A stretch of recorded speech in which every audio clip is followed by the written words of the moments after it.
নমস্কার, আজকে আমি বানাচ্ছি সাবুদানার পায়েস। এর জন্য কী কী উপকরণ লাগবে, এই যে খেজুর বিচিগুলো বের করে নিয়েছি, ভিজিয়ে রাখা সাবুদানা, কাজু, আমন্ড, কিশমিশ,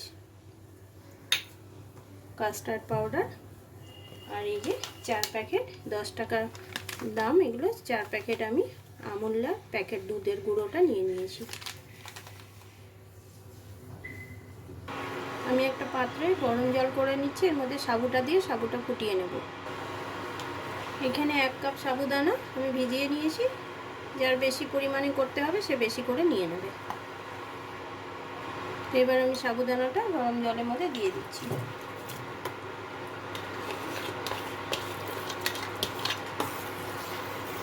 এটা বেশি ফোটাবো না, যাতে কাদা কাদা না হয়ে যায়, একটু দানা দানা থাকবে, তখন নামিয়ে নেব। সাবুদানাটা আমার হয়ে এসছে, খুব বেশি ফোটাবো না, এই যে হালকা হালকা করে ফুটিয়ে এই গরম জলটা ফেলে এবার ঠান্ডা জলের মধ্যে ডুবিয়ে রেখে দেবো। এই যে সাবুদানাটা গরম করে আমি গরম জলটা ফেলে দুবার ধুয়ে ঠান্ডা জলে ডুবিয়ে রেখেছি। এবার আমি দুধটা গরম করে নেব। ওর জন্যে কাপের মধ্যে করে জল দিয়ে দিচ্ছি।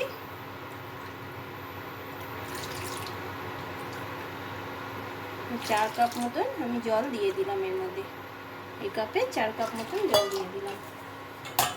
জল দিয়ে জলটা গরম হলে দুধটা গুলিয়ে, জলটা গরম হয়ে এসছে। এখন আমি এই 4 প্যাকেট দুধগুলো, 4 প্যাকেটই নিয়েছি, যার বেশি বানাতে হবে সে বেশি নেবে, দুধগুলো এর মধ্যে দিয়ে দিচ্ছি।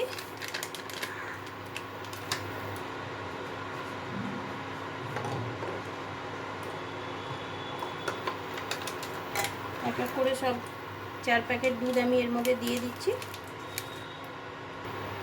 এই যে 4 প্যাকেট দুধ দিয়ে নিয়েছি, দুধটা আমার এতটা হয়ে গেছে। আমি এর মধ্যে কিছুটা দুধ তুলে রাখবো, এতটা দুধ আমি তুলে রাখলাম। দুধটা একটু ফুটিয়ে নেব। দুধটা ফুটে গেছে, অনেকটাই কম হয়ে গেছে শুকিয়ে। এবার এর মধ্যে আমি চিনি দিয়ে দেবো।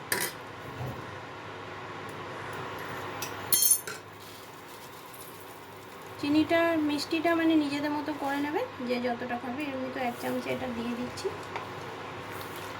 আর অল্প একটু দিয়ে দিচ্ছি, এই 1.5 চামচের মতো।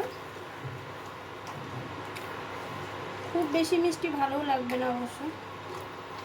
চিনিটা এর মধ্যে গুলে যাক। এবার এর মধ্যে চিনিটা তো গুলে গেছে, এবার এর মধ্যে এই মিক্সিতে আমন্ডটাকে পেস্ট করে নিয়েছি, এটা দিয়ে দিলাম। আর এটা হচ্ছে কাজু, এটাকেও মিক্সিতে পেস্ট করে নিয়েছি। এবার এটা ভালো মতো মিলিয়ে দেবো। এই যে বাটিতে যে দুধটা তুলে রেখেছিলাম, এটার মধ্যে এখন আমি এই কাস্টার্ড পাউডারটা 1 চামচ দিয়ে দেবো। এই যে এতটা বাটির মধ্যে দিয়ে গুলিয়ে নেব। বেশি দেবো না, বেশি গাঢ় হওয়ার দরকার নেই, হালকা হলেই হবে। এবার এই দুধের মধ্যে আমি এই কাস্টার্ড গোলানো পাউডারটা একটু একটু করে দিয়ে মিলিয়ে নেব। আমি এখানে 1 চামচে দিয়েছি, বেশি কিন্তু দিইনি, বেশি দিলে একদম গাঢ় হয়ে যাবে। বেশি গাঢ় হওয়ার দরকার নেই, হালকা হলেই হবে। দুধটা আমার অনেকটা গাঢ় হয়ে এসছে, দেখুন 1 চামচে দেওয়াতে কতটা গাঢ় হয়ে এসছে। এবার এর মধ্যে আমি এই এলাচ গুঁড়োটা দিয়ে দেবো, যেটুকুন ছিল পুরোটাই এলাচ গুঁড়োটা দিয়ে দিচ্ছি। এলাচ গুঁড়ো দিলে এর গন্ধটা একটু সুন্দর আসবে। এই যে এবার আমি এই সাবুদানাটা, দেখুন আমি জল ঝরিয়ে রেখে দিয়েছি, আর প্রত্যেকটা আলাদা আলাদা কি সুন্দর হয়ে গেছে। এই যে সাবুদানাটা এর মিশ্রণের মধ্যে দিয়ে দেবো একটু একটু করে, দিয়ে বেশিক্ষণ জাল দিতে হবে না, অল্প একটু জাল দিলেই হয়ে যাবে। এটা খেতে খুব সুন্দর হয়।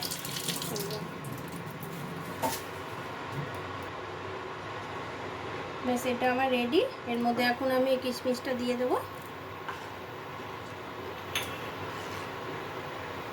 এবার আমি এটা সার্ভ করে নেব। আমার এইটা কমপ্লিট। এবার আমি এই কাচের পাত্রটার মধ্যে ঢেলে নেব।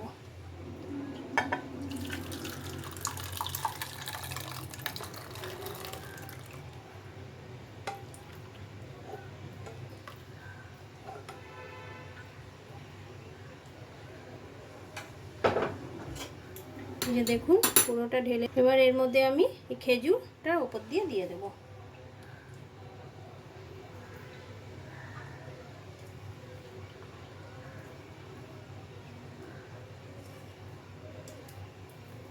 ব্যাস, এটা আমি এখন 1 ঘন্টা ফ্রিজে রেখে দেবো।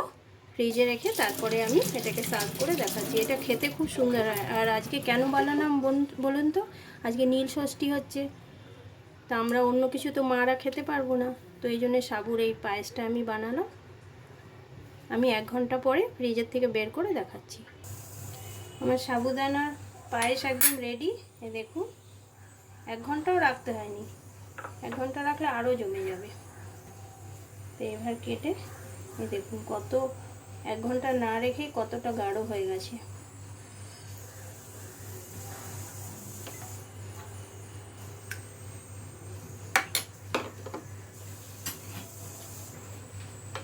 এই যে, এটা খেতে দারুণ লাগে। আর নীল ষষ্ঠীর জন্য এর থেকে ভালো আর কি হবে। যদি ভালো লাগে তো একটা লাইক করে দেবেন।